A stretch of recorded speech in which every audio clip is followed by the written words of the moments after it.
चलिए दोस्तों, आज की इस वीडियो में हम लोग लेंज के नियम के बारे में पढ़ेंगे। ठीक, इसके पिछले वाले वीडियो में मैं आपको विद्युत चुंबकीय प्रेरण के बारे में बता दिया था और फैराडे का नियम क्या होता है विद्युत चुंबकीय प्रेरण से संबंधित, वो भी मैं बातें आपको बेसिकली चर्चा कर चुका हूँ। आज हम लोग एकदम सिंपल तरीके से लेंज का नियम देखेंगे और ये आपके दिमाग में पूरी तरह से बैठ जाएगी, बशर्ते आपको समझते चलना है। देखिए, आप क्या पढ़े थे, आप विद्युत चुंबकीय प्रेरण में ये पढ़े थे कि जब किसी चुंबक को कुंडली के निकट लाते हैं, देखिए जब किसी चुंबक को क्या करते हैं, कुंडली के निकट लाते हैं तो क्या होता है, चुंबक से क्षेत्र रेखाएं निकलती है। मतलब क्या होता है, कुंडली से कुंडली में क्या होता है कि कुंडली के चुंबकीय फ्लक्स में परिवर्तन होता है, जिसके कारण से इसमें विद्युत वाहक बल और धाराएं उत्पन्न हो जाती है। इसी घटना को हम लोग विद्युत चुंबकीय प्रेरण कहते हैं। आपको मालूम था ना कि कुंडली में उसके फ्लक्स में जितना परिवर्तन होगा उतना जल्दी क्या होगा, उसमें विद्युत वाहक बल उत्पन्न होगा और उसमें धाराएं बहेंगी। तो इस घटना को हम लोग किस नाम से जानते हैं, विद्युत चुंबकीय प्रेरण के नाम से जानते हैं, इलेक्ट्रोमैग्नेटिक इंडक्शन के नाम से हम लोग जानते हैं। क्या था कि जब किसी चुंबक को किसी कुंडली के नजदीक लाते हैं, जब किसी चुंबक को किसी कुंडली के नजदीक लाते हैं तो यहाँ से क्षेत्र रेखा इस कुंडली से क्या होती है, होकर गुजरने लगती है, जिसके कारण से यहाँ पर विद्युत वाहक बल उत्पन्न होता है और उस विद्युत वाहक बल के कारण से धाराएं उत्पन्न होती है। तो इस घटना को विद्युत चुंबकीय प्रेरण कहते हैं। आपको ये सारी बातें बेसिक से समझा दिया गया है। ठीक है, अब हम लोग यहाँ पर देखने वाले लेंज का नियम आखिर है क्या, लेंज लॉ क्या है, लेंज लॉ क्या है, इस पर फोकस करते हैं। देखो, अभी आपने देखा था कि जब तक चुंबक गतिशील रहेगा, जब तक चुंबक गतिशील रहेगा तभी तक कुंडली में धाराएं बहेंगी, अन्यथा नहीं बहेंगी, तभी तक विद्युत वाहक बल उसमें उत्पन्न होगा। ये ना देखे थे कि जब तक कुंडली चुंबक गतिशील रहेगा, कुंडली और चुंबक के बीच सापेक्ष गति रहेगी, मतलब कुंडली भी गतिशील होना चाहिए और चुंबक भी कोई एक गतिशील होना चाहिए, या तो चुंबक गति करते रहना चाहिए या नहीं तो कुंडली गति करते रहना चाहिए। ठीक है ना, कि जब तक चुंबक और कुंडली के बीच सापेक्ष गति रहती है तब तक उनके बीच धाराएं बहती है, अन्यथा नहीं बहती है। इसके पीछे का रीजन क्या होता है कि अगर मान लो बताया गया था आपको कि यदि ये चुंबक है तो इस चुंबक से क्या हो, क्षेत्र रेखा में परिवर्तन होना चाहिए, मतलब चुंबकीय फ्लक्स में परिवर्तन होते रहना चाहिए। अगर 5 क्षेत्र रेखाएं गुजरते रहेगा हमेशा तो आकर उसका जो धारा है विद्युत वाहक बल है वो शून्य हो जाएगा धीरे धीरे। आपको ठीक इसके पिछले वाले वीडियो में सब बता दी गई थी। अभी हम लोग ये देखते हैं कि जैसे ही मान लो कि ये चुंबक है, इस चुंबक को कुंडली के निकट लाते हैं, ठीक है, ये चुंबक है, इस चुंबक को कुंडली के निकट लाते हैं तो देखने को ये मिलता है ना कि जैसे ये चुंबक कुंडली के निकट आएगा, धीरे धीरे निकट आएगा तो क्या होगा कि इसमें धाराएं बहने लगती है, मतलब इसमें विद्युत वाहक बल उत्पन्न होगा और ये धाराएं बहने लगती है। लेकिन ये जो धाराएं होती है ना, चुंबक की गति का विरोध करती है, क्योंकि चुंबक के कारण धाराएं उत्पन्न होती है। तो धारा का एक मान होता है कि धारा जो है ना जिससे उत्पन्न होती है उसका क्या करेगी, विरोध करेगी। विरोध करने का मतलब क्या होता है कि ये जो चुंबक का जो नॉर्थ साइड है, मतलब एन ध्रुव है, जैसे जैसे चुंबक को अपने दिख लाएंगे ये कुंडली क्या करेगा, चुंबक को अपने से दूर भेजेगा। मतलब जो धारा उत्पन्न होता है वो चुंबक को अपने आप से क्या करता है, दूर करने का काम करता है। कब, जब चुंबक को नजदीक लाएंगे तो यहाँ जो प्रेरित धारा होगी वो उस करंट का विरोध करती है जिस कारण वो उत्पन्न हुई रहती है। तो किस कारण का, तो ये चुंबक के कारण उत्पन्न हुई रहती है, तो चुंबक का विरोध करती है कौन, धारा विरोध करती है। कौन विरोध करता है, धारा आई। ये धारा किसका विरोध करेगी, चुंबक का। जिस कारण धारा उत्पन्न होती है धारा उसी का विरोध करती है। ये लेंज का नियम कहता है। ठीक है ना, जैसे जैसे आप चुंबक को नजदीक लाएंगे यहाँ धाराएं जो उत्पन्न होगी वो क्या करेगा, धक्का देगा, चुंबक को अपने आप से दूर भेजने का काम करेगा। अब सोचिए दूर कब भेजेगा, अगर सोचिए यहाँ पर यदि चुंबक का यहाँ पर नॉर्थ ध्रुव है, नॉर्थ पोल है, तो कुंडली का भी यहाँ पर कौन सा पोल होना चाहिए, नॉर्थ होना चाहिए, तभी ना धक्का देगा। अगर एस होता तो खींच लेता उसको जल्दी।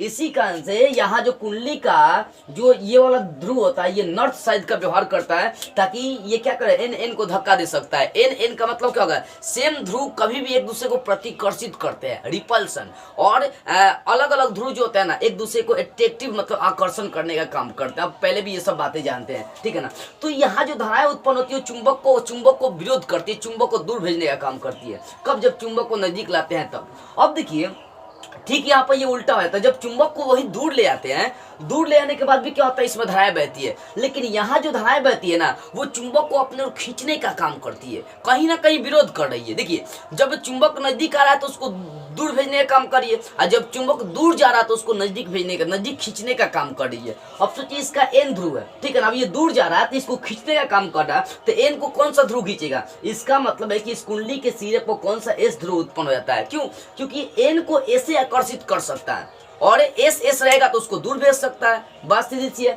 देखो यही आपका लेंज का नियम कहलाता है कि जो धारा उत्पन्न होगी ना वो उस कारण का विरोध करेगी जिसके कारण से उसकी उत्पत्ति हुई है। तो धारा की उत्पत्ति चुंबक के कारण से होती है, तो चुंबक को क्या करती है, दूर भेजेगी या तो निकट ले लेगी, ठीक है ना। तो यहाँ पर यदि एन, यहाँ पर सोचिए अगर एन ध्रुव नजदीक आएगा कुंडली के, तो एन को दूर भेजने के लिए इसके कुंडली के सिरों पर एन ध्रुव बन जाएगा। अगर सोचिए यहाँ पे एस ध्रुव आता तो एस को दूर भेजने के लिए ये कुंडली क्या करता है, यहाँ जो है ना ये जो ध्रुव है वो अपना एस के जैसा व्यवहार करता है, ठीक है। तो यहाँ पर मतलब जो धाराएं उत्पन्न होती है वो उस कारण का विरोध करते हैं जिसके कारण से वो उत्पन्न हुई रहती है। अब यहाँ पर फोकस करने वाली बात है कि जो ये लेंज का नियम होता है ये ऊर्जा संरक्षण के सिद्धांत पर कार्य करती है। कैसे, आप सोचिए आप चुंबक को ले जा रहे हैं, चुंबक को क्या कर रहे हैं, उधर ले जा रहे हैं, तो इधर क्या कर रहा है, इसका मान लो कि चुंबक का आप उधर ये जो चुंबक है आपका एनएस, इस चुंबक को आप उस साइड लेकर जा रहे हैं, ठीक है।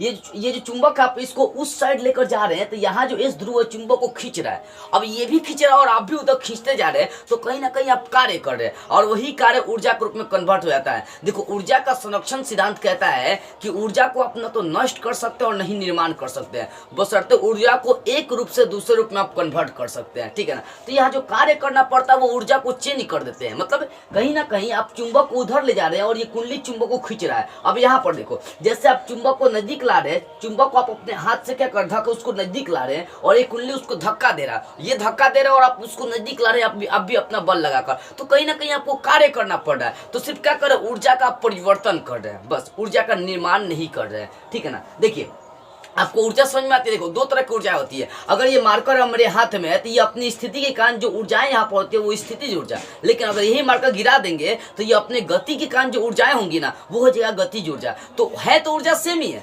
बशर्ते स्थिति पर डिपेंड करता है। अगर ये स्थिर हो गया तो इसके कारण जो ऊर्जाएं होंगी वो स्थितिज ऊर्जा, और ये अगर ये अपने गति के कारण चली आएंगी तो वो गतिज ऊर्जा हो जाएंगी। तो है ऊर्जा सेम ही, बशर्ते एक रूप से दूसरे रूप में कन्वर्ट किया गया है, ठीक है। देखो तो यहाँ पर लेंज साहब जो थे, लेंज का जो नियम बताता है वो कहता है कि मतलब जो धाराएं उत्पन्न होगी वो उस कारण का विरोध करेगी जिसके कारण से वो उत्पन्न हुई रहती है। तो यहाँ पर अगर एन ध्रुव के कारण से यहाँ पर धाराएं उत्पन्न हो रही है तो ये एन को अपने से दूर भेजने का काम करेगी। अगर मतलब जब लाएंगे नजदीक, वही जब चुंबक को दूर ले जाएंगे अपने आप से, जब चुंबक को अपने आप से दूर ले जाएंगे तो ये कुंडली क्या करता है, चुंबक को खींचेगा। अब सोचिए इसका एन ध्रुव है तो यहाँ पर कौन सा ध्रुव उत्पन्न करेगा, एस, क्योंकि एन को एस से खींच सकता है या एस को एन ही खींच सकता है और कोई ध्रुव नहीं खींच सकता है। सेम ध्रुव क्या करते हैं, एक दूसरे को दूर भेजने का काम करते हैं, प्रतिकर्षित होता है, रिपल्सन का कार्य वहां पर होता है। तो यहाँ पर जो धाराएं उत्पन्न होगी वो उस कारण का विरोध करते हैं जिस कारण उसकी उत्पत्ति हुई रहती है, और इसी चीज को हम लोग क्या कहते हैं, लेंज का नियम कहते हैं, ठीक है ना। ये चुंबक और ध्रुव से, यहाँ कुंडली को भी हम लोग देखेंगे। जब विद्युत चुंबकीय प्रेरण में आपको पढ़ा रहा था तो उसमें मैंने आपको समझाया था कि दो कुंडली भी लाएंगे ना तो वहां पर धाराएं उत्पन्न हो सकती है, चुंबक भी लाएंगे तो भी वहां पर धाराएं उत्पन्न हो सकती है, ठीक है ना।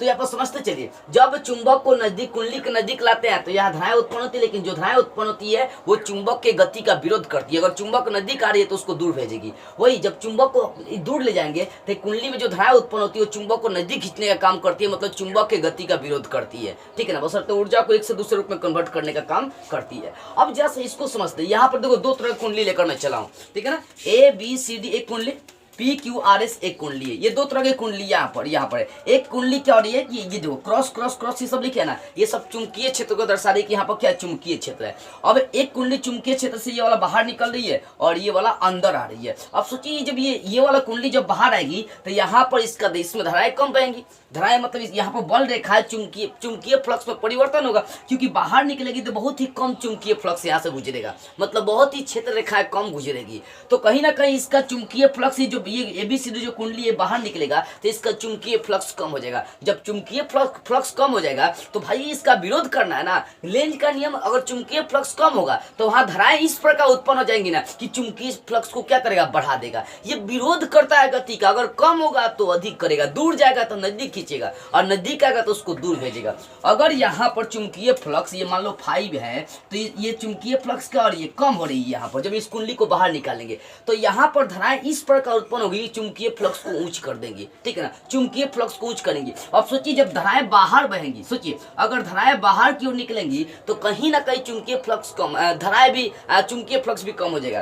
तो यहाँ पर गति क्या है, इस प्रकार होता है ना कि धाराएं अंदर की ओर जाए, क्या हो जाए, धाराएं अंदर की ओर जाए। देखो तो इस कुंडली में इस प्रकार धाराएं उत्पन्न होती है, इस प्रकार उत्पन्न होती है कि ये क्या करे, चुंबकीय क्षेत्र, चुंबकीय फ्लक्स को बढ़ा दे। तो धाराएं अंदर की ओर बहती है, धाराएं अंदर की ओर बहती है ताकि इसका चुंबकीय फ्लक्स ज्यादा मात्रा में उत्पन्न हो जाए। लेकिन यहाँ पर क्या होती है कि जब इसको अंदर लाएंगे तो चुंबकीय फ्लक्स ढेर सारा बढ़ जाता है, मतलब ढेर सारा बल रेखा गुजरने लगता है, मतलब चुंबकीय फ्लक्स का मान यहाँ पर क्या होता है, बढ़ जाता है। कब, जब कुंडली को अंदर लाते हैं तब। अब भाई चुंबकीय फ्लक्स उसका बढ़ गया तो लेंज का नियम उसका विरुद्ध करा, बढ़ा है तो उसको कम करेगा। अब यहाँ पर जो धाराएं उत्पन्न होगी वो इस प्रकार उत्पन्न होगी कि उसको क्या करेगा, कम कर देगा। कम करने के पीछे का रीजन क्या होगा, अब सोचिए जो धाराएं है ना ये अंदर आ रही है, अब ये धाराएं सब क्या हो जाएंगे, बाहर निकलना स्टार्ट हो जाएंगी। ये सब धाराएं क्या होंगी, देखिए ये सब धाराएं जो है ना बाहर निकलना स्टार्ट करिए, जितनी धाराएं बाहर निकलेंगे उतना उसका चुंबकीय फ्लक्स क्या होगा, कम होगा। तो गति का विरोध, जब चुंबकीय फ्लक्स बढ़ेगा तो विद्युत धारा उसको कम करेगा, वो इस प्रकार उत्पन्न हो जाएगा कि उसको कम करेगा।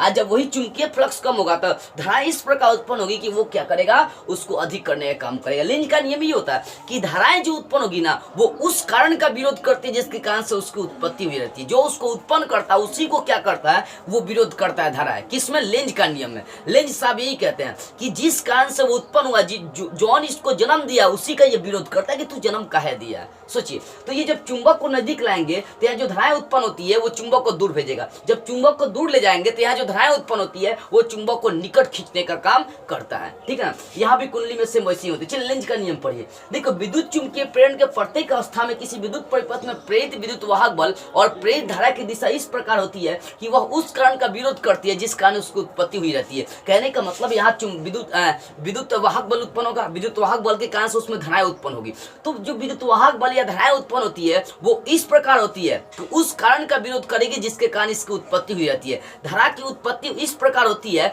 कि वह उसका विरोध करेगी जो उसको उत्पन्न किया है। यानी इसमें धाराएं जो होती है ना इस प्रकार होती है कि वो उसका विरोध करेगी जो इसको जन्म दिया है। बस यही तो लेंज का नियम है। लेंज का जो नियम होता है वो ऊर्जा संरक्षण के सिद्धांत पर, इस सिद्धांत से क्या होता है, संबंधित होता है। मतलब ऊर्जा को आप नष्ट नहीं कर सकते, न निर्माण कर सकते हैं, बल्कि एक रूप से दूसरे रूप में कन्वर्ट कर सकते हैं। यहाँ भी ऊर्जा की काम होती है, क्योंकि चुंबक को नजदीक लाएंगे तो ये कुंडली क्या करेगा, उसको बल लगाने का काम करता है। तो कहीं ना कहीं ऊर्जाएं यहाँ पर आती है। ठीक है ना, तो लेंज का नियम क्या है कि धारा या विद्युत वाहक बल जो उत्पन्न होगा वो इस कारण उत्पन्न होगा कि मतलब वो उसका विरोध करेगा जिस कारण उसकी उत्पत्ति हुई रहती है। यानी धारा जो उत्पन्न होगा वो विरोध करेगा किसका, जो इसको उत्पन्न किया है। विद्युत वाहक बल जो उत्पन्न होगा वो उसका विरोध करेगा जो इसको क्या किया, उत्पन्न किया। बस सीधी सी यही लेंज का नियम होता है। ठीक है ना, तो आई होप आपको लेंज का नियम विस्तार से समझ में आ गया होगा। तो बस आज की इस वीडियो में इतना ही। अगले वीडियो में हम लोग इसके अगले वाले पॉइंट को स्टार्ट करते हुए फिर मिलेंगे।